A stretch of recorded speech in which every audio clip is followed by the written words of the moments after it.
पाकिस्तान में बैठे जैश ए मोहम्मद के सरगना मसूद अजहर की एक ऑडियो क्लिप इस वक्त सोशल मीडिया पर तेजी से वायरल हो रही है, जिसमें ऐसा कबूलनामा सामने आया है जिसने सुरक्षा एजेंसियों से लेकर आम लोगों तक को चौंका दिया है। इस ऑडियो में मसूद अजहर पहली बार खुद से स्वीकार करता सुनाई दे रहा है कि 1990 के दशक में उसने जम्मू की high security court Bhalwal jail से भागने की साजिश रची थी। ये कोई अफवाह नहीं बल्कि उसकी अपनी आवाज में किया गया खुलासा है। इस ऑडियो में आतंकी मसूद अजहर बताता है कि जेल के भीतर रहते हुए उसने बाहर से औजार मंगवाए और कई हफ्तों तक चुपचाप मेहनत करके एक सुरंग खोद डाली। उसकी योजना इतनी आगे बढ़ चुकी थी कि सुरंग लगभग पूरी हो गई थी और भागने की तारीख भी तय कर ली गई थी, लेकिन किस्मत ने साथ नहीं दिया। जिस दिन भागने की योजना थी उसी दिन जेल प्रशासन को इस साजिश की भनक लग गई, सुरंग पकड़ी गई और पूरी योजना चकनाचूर हो गई।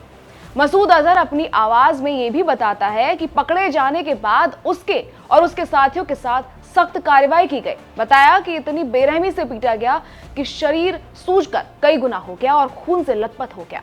सजा के तौर पर न खाना दिया गया, न बाथरूम जाने की परमिशन मिली, जंजीरों से बांध कर रखा गया और जेल की सख्ती कई गुना बढ़ा दी गई। अजहर के मुताबिक उस दौर में जेल के अंदर हर दिन एक डर के साथ गुजरता था। ऑडियो में वो एक वरिष्ठ जेल अधिकारी का जिक्र करता है जिसे वो बेहद क्रूर और सख्त बताता है। पूछताछ के दौरान उसे जंजीरों में जकड़कर घंटों सवाल किए जाते थे, गालियां दी जाती थी और बार बार पूछा जाता था कि औजार कहां से आए।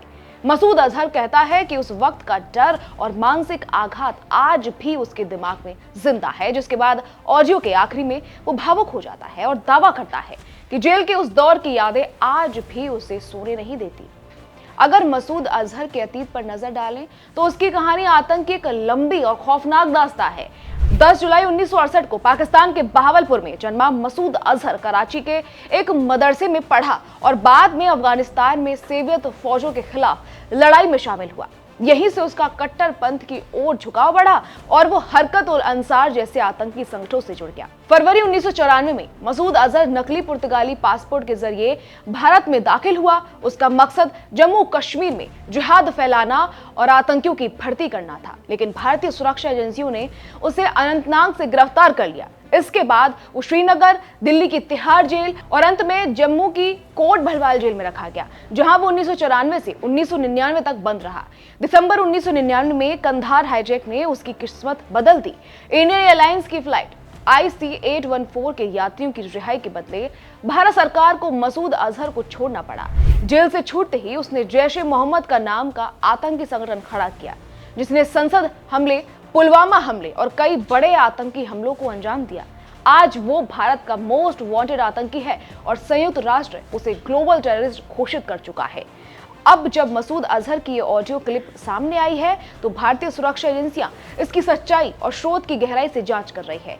ये ऑडियो सिर्फ एक आतंकी की कहानी नहीं बल्कि उस दौर की याद दिलाता है जब भारत की जेलों में बंद एक कैदी बाद में देश का सबसे बड़ा दुश्मन बन गया। इस मामले में आगे क्या खुलासे होंगे? क्या ये ऑडियो किसी बड़ी साजिश का संकेत है? इन सभी सवालों के जवाब आने वाले दिनों में ही मिल पाएंगे। फिलहाल के लिए इतना ही।